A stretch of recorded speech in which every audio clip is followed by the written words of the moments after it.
माननीय रजनीकांत मौर्य जी, आप हमें और अपने विचार से इस सभा को संबोधित करें। बैलक गांव में हम जैसे नौजवान साथियों को के साथ हमें भी खींच लाई और यहाँ पे उपस्थित गांव के सभी सम्मानित बड़े बुजुर्ग और मेरे नौजवान साथी, कुछ माताएं बहनें दिख रही थी लेकिन नहीं है यहाँ पे, मेरी आवाज उनके तक जा रही है। मैं आप सबको बैलक गांव में आकर के आपको सादर चरण स्पर्श करते हुए हार्दिक वंदन अभिनंदन करता हूँ। और मैं सीधे अपने कुछ वक्ताओं को सुना, वकील साहब और हमारे शिक्षक गण भी यहाँ उपस्थित हैं, उन्होंने बताया, बहुत कुछ बताया।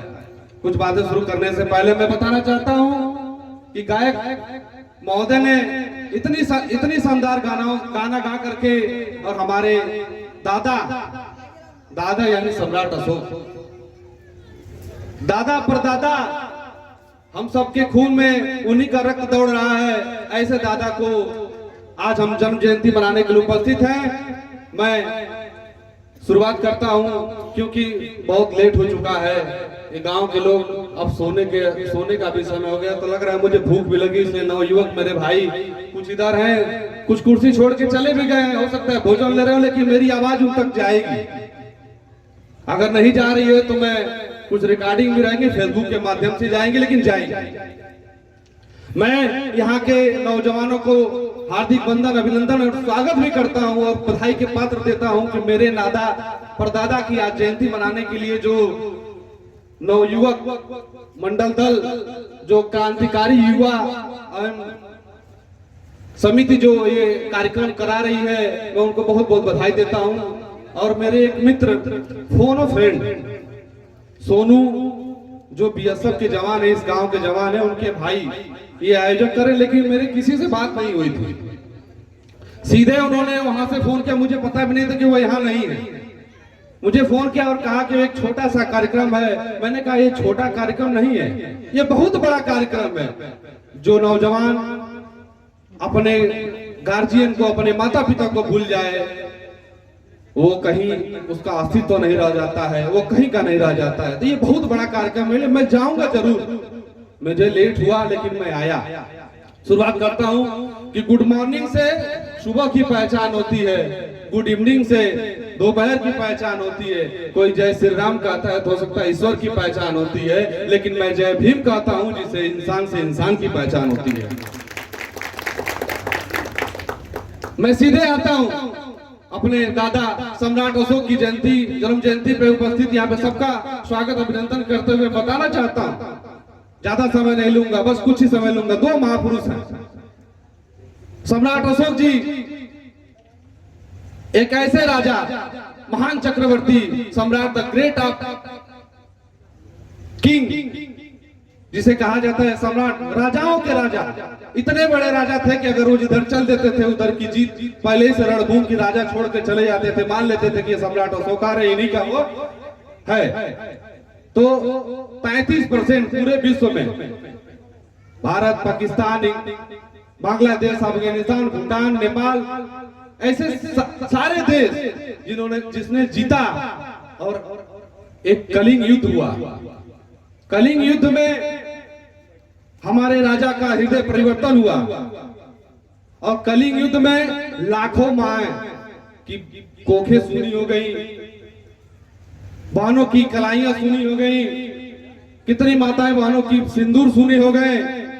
तब जा करके जब वो युद्ध से खून से सने हुए आ रहे थे तो हमारे बौद्ध भिक्षु उनको रास्ते में मिलते हैं और और राजा हमारे जब जाते हैं तो उनको प्रणाम नहीं करते, कोई झुकता नहीं है, तो वो कहते हैं कि आप झुके नहीं।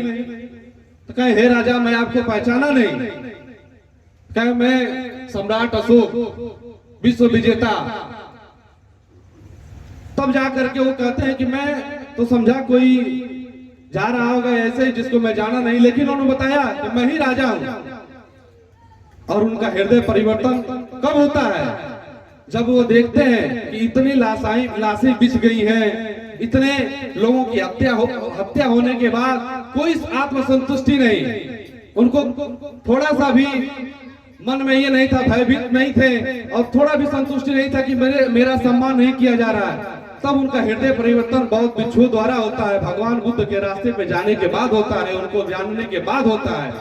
उनका हृदय परिवर्तन होता है कि जिधर जाते थे उधर लाशी बीच जाती थी, राजा राजपाट छोड़ के चले जाते थे और वो राजपाट उनका होता। लेकिन जब उनको ये अनुभूति होता है कि तलवार से नहीं, जो हृदय से, जो दिल से जीता हुआ शासन और प्रशासन, लोक जनता जीती जाती है, वो शासन वैसा मुझे चाहिए, तब उनका हृदय परिवर्तन होता है और धम्म के रास्ते पे जाते हैं, भगवान बुद्ध के मार्ग पे जाते हैं। और भगवान बुद्ध के मार्ग पे जाने के बाद उनको ये एहसास होता है कि यही धम्म और यही ऐसा रास्ता है जिससे आत्मसंतुष्टि, दिल में संतोष होता है और उनको पता चलता है कि इससे मैं पूरे भारत में राज करूंगा, पूरे देश में राज करूंगा और मेरी संतान ऐसा राजा जिसके राज्य में कोई भूखा नहीं सोता था, ऐसा राजा जिसके शासनकाल में किसी भी चीज की कमी नहीं होती थी, ऐसा राजा जो अगर कोई था तो सम्राट अशोक थे। अशोक सम्राट जिंदाबाद, अशोक सम्राट जिंदाबाद, जिंदाबाद जिंदाबाद, मौर्य जिंदाबाद, जिंदाबाद जिंदाबाद। मैं बताना चाहूंगा ऐसा शासनकाल जो हमें बहुत कुछ सिखाता है और आज की पीढ़ियां और नौजवान साथी और देश के लोग जिन प्रतिचिन्हों पे चल रहे हैं, मान रहे हैं, ऐसे हमारे राष्ट्रीय ध्वज में, तिरंगे में अगर जो चक्र दिए वो हमारे दादा, हमारे अशोक सम्राट के चिन्ह हैं। जो अभी हमें चिन्ह भेंट किए गए वो भी हमारे दादा की देन है, हमारे दादा अशोक सम्राट के चिन्ह हैं आज भी। लेकिन बड़े दुख की बात है कि आज बस एक सामान्य एक वर्ग में उन्हें बांट करके कि ये इस जाति के थे, उस जाति के थे, ऐसे बांट करके आज उन्हें छोटा कर दिया गया है। मैं बताना चाहता हूं कि ऐसा मुझे दुख हो रहा है कि आज किसी जातिवाद, भेदभाव कुछ नहीं था उनके शासनकाल में, लेकिन आज ऊंच नीच, जातिवाद, भेद पैदा कर करके उन्हें बांट दिया गया है। और मैं बताना चाहता हूं कि अशोक सम्राट महान एक विचारधारा है, उस विचारधारा पे हमें चलना पड़ेगा, भगवान बुद्ध के रास्ते पे हमें चलना पड़ेगा, धम्म के रास्ते पे हमें चलना पड़ेगा। और जब बात आती है समता मूलक समाज की तो एक नाम और आ जाता है, बाबा भीमराव अंबेडकर। उन्होंने संविधान लिखा, संविधान में लिखा और बताया कि समता मूलक समाज की स्थापना और मानव एक समान विचारधारा भगवान बुद्ध के रास्ते पे चलते हुए वो जन्म तो लिए थे हिंदू में, लेकिन उन्होंने कहा कि जब मैं मरूंगा, मेरा जन्म तो हिंदू में मेरे बस में नहीं था, लेकिन मैं मरूंगा ये मेरे बस में है। तो उन्होंने 10 लाख लोगों के साथ नागपुर में शिक्षा धाम में जाकर के 10 लोगों के साथ बौद्ध धर्म अपनाया था। उनकी एक कहानी में बताना चाहता हूं कि जब वो विदेश से पढ़कर आए थे, ऐसा विद्वान न धरती पर भी पैदा हुआ है न होगा। उस समय पीएचडी 7 सब्जेक्ट में 7 भाषाओं का ज्ञान, ऐसे बाबा साहब भीमराव अम्बेडकर का जब जन्म होता है और विदेश जाते हैं और पढ़ कर आते हैं। एक कहानी में छोटी सी बता करके अपनी बात समाप्त करूंगा। जब वो बैरिस्टर बनते हैं और बैरिस्टर बन करके मुंबई में आते हैं, तो जब वो बैरिस्टर मतलब वकील, जब वो वकीलों के सभागार में जाते हैं तो उनका चेंबर होता है, वकील साहब, तो उनको चेंबर नहीं मिलता है। वहां के लोग उनका मजा लेते हैं और कहते हैं कि आपको क्या, आप तो इतने पढ़े लिखे हैं, आप जाइए, कहीं भी आप बैठ जाएंगे तो आप क्या कमी नहीं होगी, दुकानदारी आपकी चल पड़ेगी, ऐसा उन्हें कहा गया। वो बाहर जाते हैं और अपना चेंबर बाहर ही में लगाते हैं। तभी एक सुप्रसिद्ध व्यवसायी बनिया मुंबई का, उसके बेटे को फांसी की सजा होने वाली रहती है।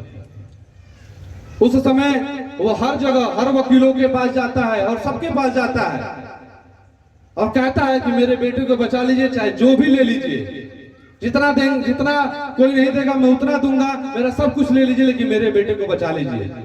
तभी वहां के कुछ वरिष्ठर मजा लेते हुए कहते हैं कि इसको तो एक ही आदमी बचा सकता है, चाहिए जो बाहर बैठा है, भीमराव अंबेडकर बचा सकते हैं।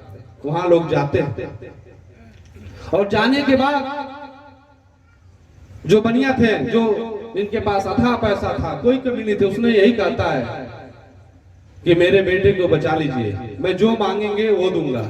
लेकिन बाबा साहब कुछ नहीं बोलते। जब उसने ये शब्द कहा कि अगर मेरा बेटा नहीं बचेगा तो इसकी मां भी मर जाएगी, तब बाबा साहब बोलते हैं कि तुम्हारी ये फाइल कौन कौन देखा है। कहा कि इस फाइल पे मैं इतने खर्च कर चुका हूं जितना इस वरिष्ठर लोगों की कमाई नहीं होगी, उससे ज्यादा मैं इस पे फाइल पे खर्च कर चुका हूं। बाबा साहब का दिल बस इस बात पे पिघलता है कि वो बढ़िया कहता है कि मेरे बेटे के साथ इसकी मां भी मर जाएगी। तो बाबा साहब कहते हैं कि ठीक है मैं देखता हूं। सभागार लगती है, जज साहब आते हैं। उस समय जज पूछते हैं कि क्या आपको कुछ कहना है? बाबा साहब कहते हैं नहीं, कुछ नहीं कहना है। बनिया सोचता है कि मैं किसको उठा लाया जो कुछ बोल ही नहीं रहा है, कुछ कह ही नहीं रहा है। उस समय सभागार में जज सुना देते हैं कि फांसी की सजा सुनाई जाती है, फांसी की सजा हो जाती है। फांसी की सजा होने वाले तब बाबा साहब बोलते हैं, आपने तो सुनाया था फांसी की सजा, आपने मौत की सजा नहीं सुनाई थी। इस तरह से उस बालक की वो जान बचती है और उस बनिए के बच्चे की जान बचती है। और ये था बाबा साहब का दिमाग। तो भगवान बुद्ध के रास्ते पे चलते हुए उन्होंने मानव को एक समान, उच्च नीच जात भेदभाव को खत्म करने के लिए हमारे सम्राट अशोक महान, उस समय राजा, उन्होंने ही उस समय उस सदी में न जाति थी, न भेदभाव थे, न कोई उच्च नीच था, कुछ नहीं था। सब मानव एक समान के रास्ते पे चलते हुए और हमारे ही लोग अपने दादा परदादाओं को भूल गए। मैं खुद कहता हूं, मैं अपने घर से ही लड़ रहा हूं अभी, और कहीं नहीं लड़ रहा हूं, मैं अपने घर में लड़ रहा हूं। कहते हैं ये पागल हो गया है, मेरे दोस्त कहते हैं पागल हो गया है। अभी माननीय स्वामी प्रसाद मौर्य जी की कुछ चौपाइयां चली जिसपे विवाद हो गए। अरे मैं किसी धर्म का विरोधी नहीं हूं, किसी पुस्तक का विरोधी नहीं हूं। सीधे सीधे अगर हमारे विषय में कुछ लिखा गया है तो मैं चाहता हूं कि उस लाइन को बदल दी जाए। उन्होंने ये कहा, लेकिन हर मुद्दे को आज के दिन में धर्म से जोड़ा जा रहा है। अरे इस देश के प्रधानमंत्री विदेश में जाते हैं तो ये नहीं वो कहते हैं कि मैं राम की धरती से आ रहा हूं, मैं काली की धरती से आ रहा हूं, ना मैं दुर्गा की धरती से आ रहा हूं। वो जाते हैं तो कहते हैं मैं बुद्ध की धरती से आ रहा हूं। तो मैं आप सबसे निवेदन करना चाहता हूं, प्रार्थना करना चाहता हूं, इस विचार भगवान बुद्ध के विचारों पर चले और महान सम्राट अशोक किसी जाति बिरादरी में न बांटे, उनके विचार पर चले, बाबा साहब भीमराव अम्बेडकर के विचारों पर चले। और ये लड़ाई तब बदलेगी जब हर घर शिक्षा होगा। अभिमान साहब बता रहे थे, शिक्षित होइए, एकजुट होइए।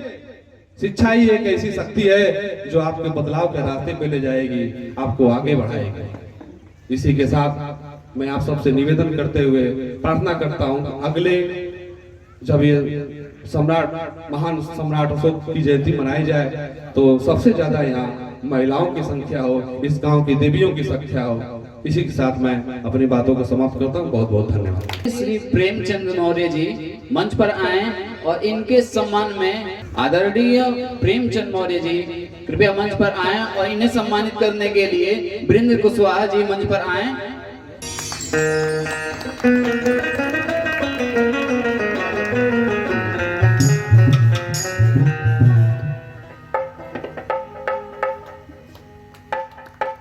सम्मानित करने के लिए संजय वर्मा जी आए, बिलों जा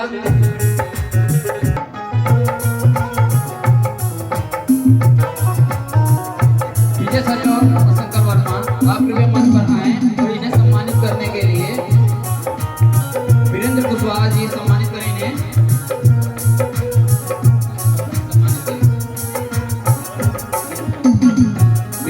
शंकर वर्मा जी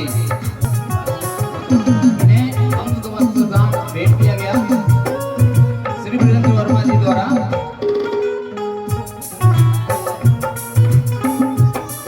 माननीय गोलक वर्मा जी कृपया मंच पर पधारें और इन्हें श्री रामदास वर्मा जी कृपया मंच पर आए। श्री विजय शंकर वर्मा जी कृपया मंच पर आए और इन्हें सम्मानित करने के लिए माननीय श्री सुधर वर्मा जी कृपया मंच पर आए और इन्हें सम्मानित करने के लिए कृपया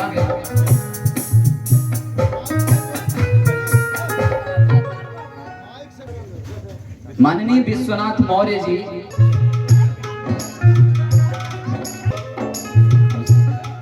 अभिषेक मौर्य जी और पुस्तिका जो है वो वितरण करते रहे।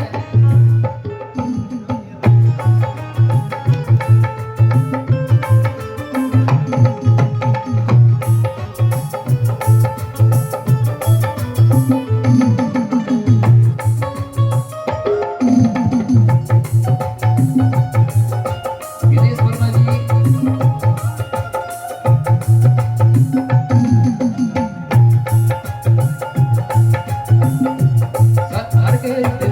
हर किसी व्यक्ति को सम्मानित करें और ध्यान दें इन बातों का कि समय को जल्दी से जल्दी ही सॉल्व करें सारी चीजों को।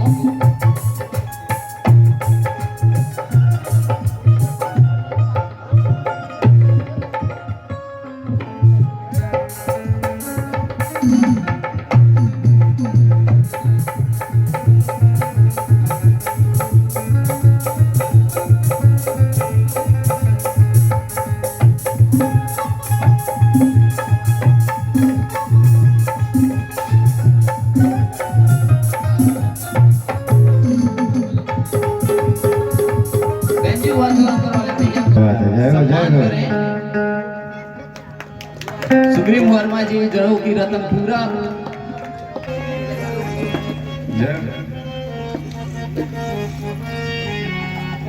आप लोग सहयोग करते रहें। आप लोगों के लिए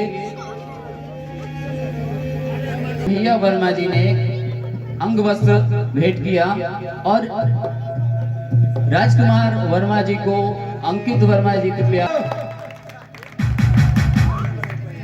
बतावल जी ना आगे रात में जब सुतले बा तो सुनी कैसे तो पहले जगा देवे के बा। अरे तो जागो मोरे बंसी जवानवा हो पहले जगा ले जाओ। आदमी जागल रही तबे ना केहू के इतिहास बतावल जी केहू के बारे में बतावल जी तब सुनी। तो घरों में लोग सुतल होई बा भैया तो सुनी हालो कहे के बा। अरे तो जागो मोरे बंसी जवानवा हो आ बोले मानो कहनवा हो। अरे किया बोले नचे तो बात अरे बात नहीं मन बात अरे तो हथवा से कुल्ही निकल जाई हो। अरे कैसे गुलाम बन के रहबे देश में अरे जब संविधान में बदल जाए बात बा ना ऐसे कहे के भैया। अरे तो जागो मोरे बंसी जवानवा हो बांध के भाई तनी सा जागो मोरे बंसी जवानवा हो ओ बोले मानो कहनवा हो ओ बोले न मन बत हे ओ बोले न चेत बत बात नहीं मन बत हथवा से कुल्ही छूल जाई हो। कैसे गुलाम बन के रहबे अपने देश में जब संविधान में बदल जाई हो। कैसे गुलाम बन के रहबे अपने देश में जब संविधान में बदल जाई हो।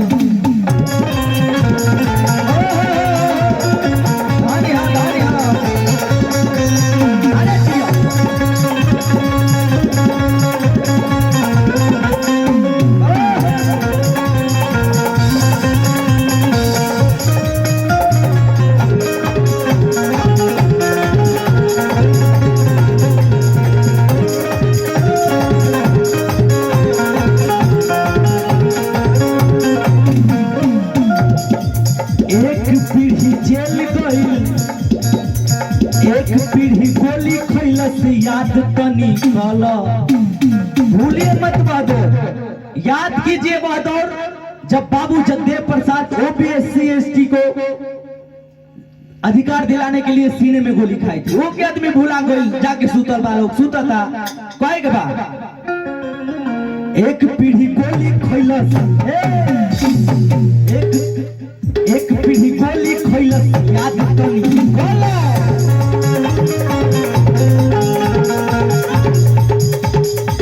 एक पीढ़ी जेल गई खूब शासक सहला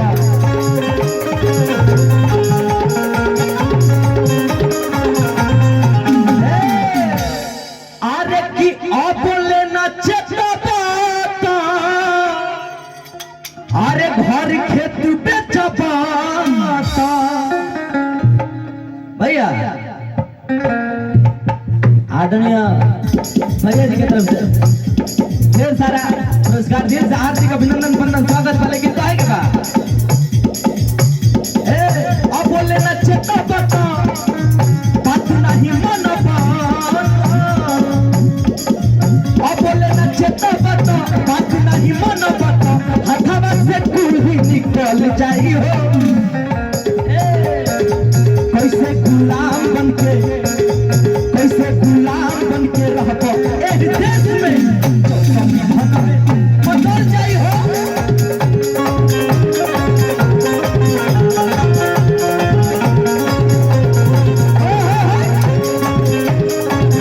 अरे दिया भरे हो ए जे लास्ट कर दियो जग मोरे बंसी जवानावा हो अरे जा भाई आज ले जग हमरा आई सफल हो जाए अगर एमा से चारों आदमी अपन इतिहास पढ़े लगी चार आदमी के बदली इतना बदल जाए जग मोरे बंसी जवानावा हो अब बोले मानो कहानावा हो अब बोले नचे तो बतो बात नहीं मन बतो हथवा से कुल्ही बिछुल जाई हो कैसे गुलाम बनके रहबो अपने देश में चक्रवर्ती सम्राट अशोक मौर्य की 2387वीं जयंती जब अभी ईस्वी शुरू नहीं हुई थी उससे 304 ईसा पूर्व 304 ईसा पूर्व मतलब कि जब से यीशु का जन्म हुआ उससे 304 वर्ष पहले बिहार का पाटलिपुत्र और उसी पाटलिपुत्र में एक ऐसा अपने वंश का हीरा पैदा होता है जो अखंड भारत मतलब आज अफगानिस्तान, पाकिस्तान, श्रीलंका, बांग्लादेश ये सभी देशें अखंड भारत के रूप में था।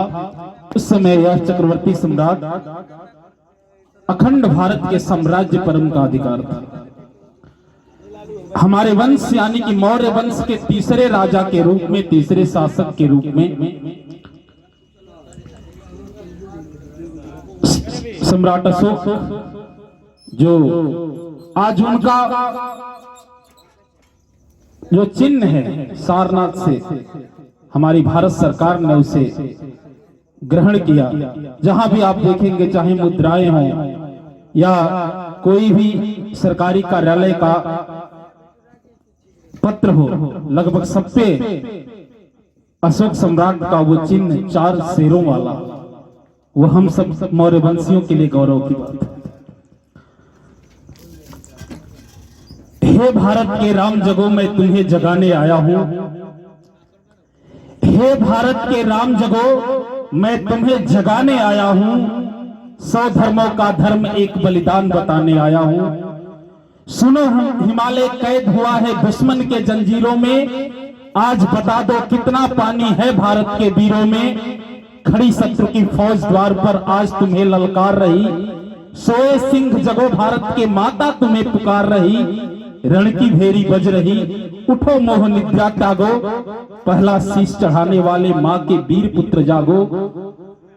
अग्निपंथ के पंथी जागे, शीश हथेली पर धरकर, जागो रक्त के भक्त लाडले, जागो सिर के सौदागर, खप्पर वाली काली जागे, जागे दुर्गा बरमंडा, रक्त बीज का रक्त चाटने वाली जागे चामुंडा, नरमुंडों की माला वाला जगे कपाली कैलासी, रणकी चंडी घर घर नाचे, मौत कहे प्यासी प्यासी, रावण का वध स्वयं करूंगा कहने वाला राम जगे, कंस एक ना शेष बचेगा कहने वाला श्याम जगे, परशुराम का परशु जागे, रघुनंदन का बाण जगे, यदुनंदन का चक्र जगे, अर्जुन का धनुष महान जगे,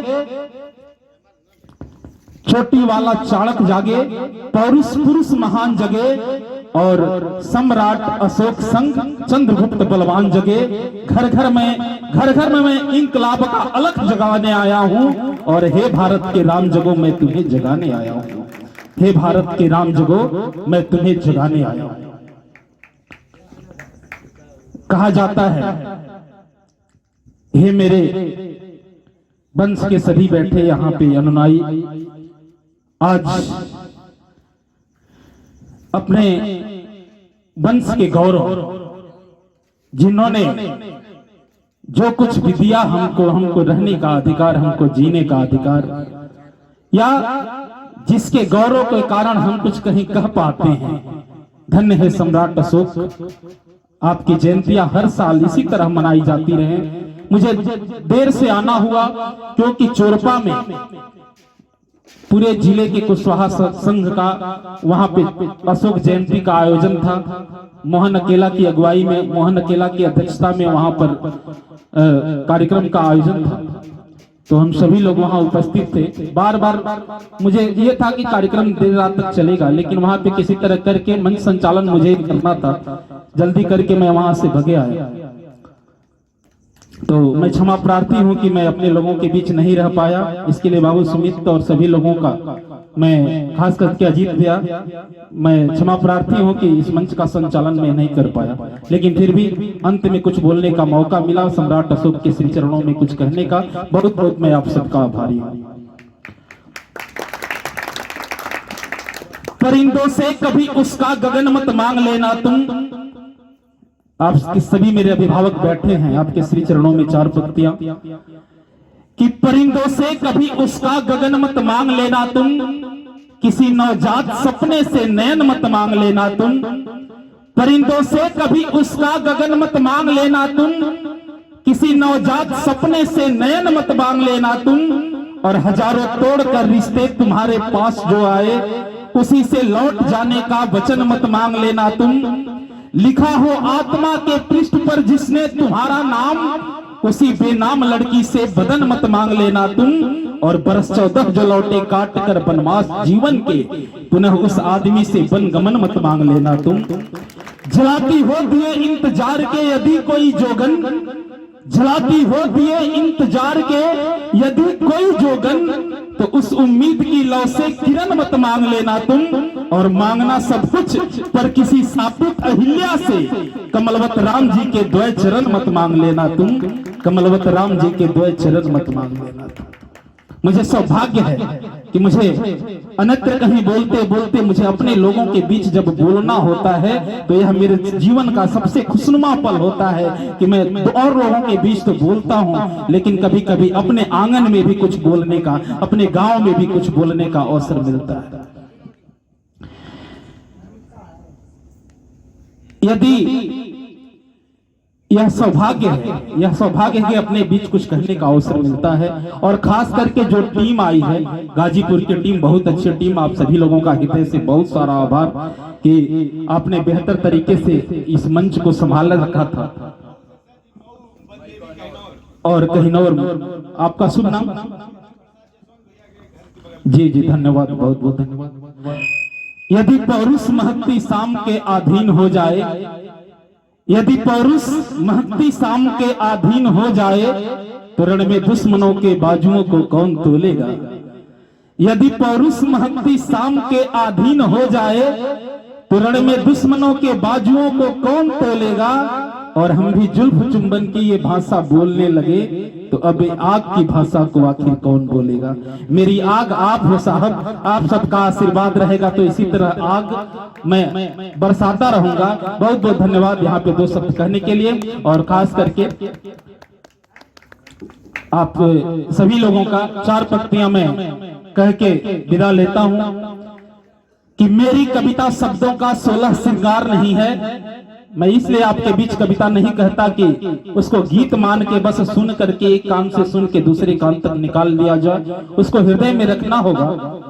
मेरी कविता शब्दों का 16 श्रृंगार नहीं है, मेरी कविता छंदों की मीठी रसदार नहीं है, मेरी कविता प्यासे भौरों की गुंजार नहीं है, और मेरी कविता सावन की मदहोश बहार नहीं है। मेरी कविता हंसी ठिठोली का व्यापार नहीं है, काव्य मंच की मर्यादा का कारोबार नहीं है, हंस वेश में जिस्म फरोशी का दरबार नहीं है, और मेरी कविता ओज भरे भाषा के द्वार खड़ी है। मेरी कविता औरों के चट्टारों से टकराकर टंकार करेगी, कुरुक्षेत्र में कौरव दल का भीषणतम संहार करेगी। मेरी कविता भ्रष्ट व्यवस्था का प्रतिकार करेगी, और मेरी कविता भारत माँ की जय जयकार करेगी। मेरी कविता भारत माँ की जय जयकार करेगी। बहुत बहुत धन्यवाद।